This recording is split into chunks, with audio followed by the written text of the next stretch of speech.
मैं अगले 7 दिनों तक कैद में अकेले रहने की कोशिश करूंगा। मुझे सील कर दो। Bye Jimmy. उम्मीद है मैं पागल ना हो जाऊं। अगले 7 दिनों तक मुझे साउंड प्रूफ व्हाइट रूम में किसी भी ह्यूमन कांटेक्ट या उम्मीद के बिना जिंदा रहना होगा।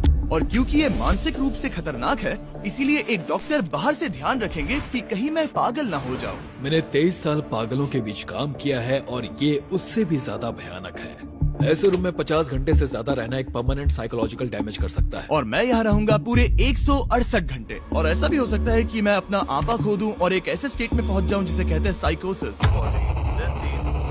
फिर उन्हें मुझे बाहर निकालना होगा क्योंकि उससे मुझे परमानेंट डैमेज हो सकता है। उसे 7 दिन जमीन के अंदर दफनाया था। क्या ये उससे ज्यादा मुश्किल है? बहुत मुश्किल, क्योंकि सोशल कांटेक्ट नहीं है। जब हमारे दिमाग में जानकारी नहीं आती तब क्रेजीनेस पैदा होती है, हेलुसिनेशंस होते हैं और पैरानोया भी होता है। और पूरे हफ्ते बचे रहने के लिए मेरे पास है मेरे सोने के लिए एक बेड, एक नोटबुक और पेन, एक रिफिलेबल वाटर बॉटल, एक टूथब्रश और टूथपेस्ट और एक सोप, टॉयलेट जाने के लिए बाथरूम और पानी के लिए एक सिंक। इस पॉइंट पर मैं समझ गया था कि इस चैलेंज में खुद को एंटरटेन करना बहुत ही मुश्किल होगा, खासकर 90वें घंटे पर जब मैंने ये किया। आप सोच रहे होंगे कि इन दीवारों पर कितनी टाइल्स हैं?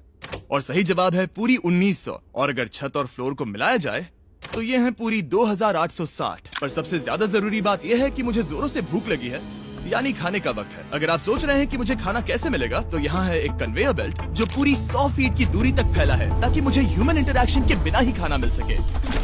शायद मुझे अंदर 14 घंटे हो चुके हैं। कमाल की बात है ना, मुझे अभी से 2 घंटे ज्यादा लगने लगे हैं। और चैलेंज का सबसे मुश्किल पार्ट, अब तक मेरा खाना नहीं आया। सोच रहा हूँ यहाँ आने से पहले मुझे ज्यादा खाना खा लेना चाहिए था। जल्द ही कोई मुझे खाना खिला दे तो बहुत अच्छा होगा। तुम्हारा दोस्त बहुत भूखा है। क्या तुमने अपने हाथ धोए? हाँ बिल्कुल धोए थे। नहीं धोए। हम उसे खाना रैंडमली भेज रहे हैं ताकि उसे वक्त का पता ना चले। जैसे अभी 6 बजे हैं और हम उसे ब्रेकफास्ट भेज रहे हैं। मेरे दोस्त मुझे कब खिलाएंगे? बहुत भूख लगी है, बहुत भूख लगी है। अब क्योंकि ये रूम साउंड प्रूफ है, खाना आने के बावजूद भी 2 घंटे बाद चेक करने पर एहसास हुआ कि खाना आ चुका था। मैं चल भी नहीं पा रहा हूँ। अब ये थोड़ा ज्यादा ही हो रहा है। Come on. तो जब मैंने फाइनली चेक किया, ओह, मैंने सोचा नहीं था कि खाना आएगा। इसका टेस्ट कमाल है। ये ठंडा और पिलपिला है, पर खाने के लिए कुछ तो मिला, तो सच में ये बढ़िया है। ये solitary confinement set literally metal chain से बंधा हुआ है। अगर इस सेट में आग लगती है तो इसे खोलने से पहले ही मैं जिंदा जलकर मर जाऊंगा। जाने दो, मैं उसके अलावा कुछ और सोचना चाहूंगा। अगले कुछ घंटों के लिए मैंने खुद को ज्यादा से ज्यादा स्टिमुलेटेड रखने की कोशिश की।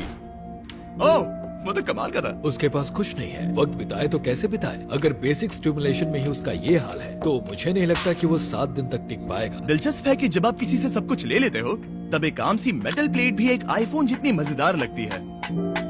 वो जल्द ही चिड़चिड़ा हो जाएगा इस बोरियत की वजह से। जैसे कि मेरे अंदर का इंसान मर रहा है। मैं बस सोने जा रहा हूँ और देखते हैं क्या होता है। शायद मुझे चैलेंज में 40 घंटे हो चुके हैं। जिमी जितना सोच रहा है उससे 6 घंटे पीछे है। इसका मतलब अभी दूसरे दिन के 4 बज रहे होंगे। मुझे लगा आज ट्रैक पर आ जाएगा। वक्त का अंदाजा खोने से दूसरी प्रॉब्लम्स खड़ी हो गई। मैं चाहे कुछ भी कर लूं, मुझे बस नींद ही नहीं आ रही है।